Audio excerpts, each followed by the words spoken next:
pagpapatawad. Bakit ba ang hirap gawin ito?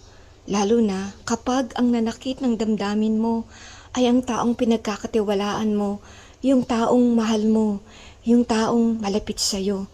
Bakit kahit sinasabi mo sa sarili mo na pinatawad ko na siya, pero bakit bumabalik-balik sa isipan mo yung mga kasalanan na ginawa niya sa'yo kahit na ang tagal na nangyari yon? Parang kahapon lang na nangyari yung pananakit ng damdamin niya sa'yo.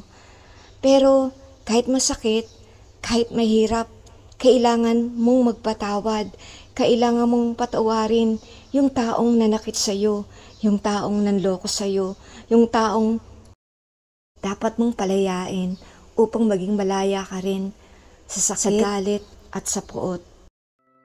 Ama, sa pangalan ni Jesus, tinataas ko po ang mga taong may sama ng loob, may kimkim na galit sa kanilang mga puso.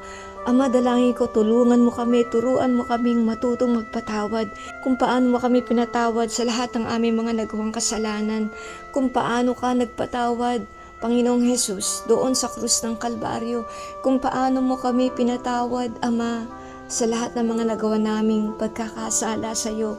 Tulungan mo kaming magpatawad, tulungan mo kaming maging malaya sa galit, sa inanakit, sa sama ng loob, upang magpatuloy kami sa aming buhay. Sa mga sandaling ito, hipuin mo at tulungan mo ang mga taong nasaktan dahil sa mga taong nanakit sa kanila. Dalangin ko po, Panginoon, ikaw ang maghilom ng sugat, ikaw ang magpagaling ng sugat, dulot ng pananakit ng mga taong malapit sa amin. Marami pong salamat sa iyo, Ama. Ibinibigay namin sa iyo lahat, ang bawat tao, ang mga pangalan ng mga taong nagkasala sa amin, Panginoon.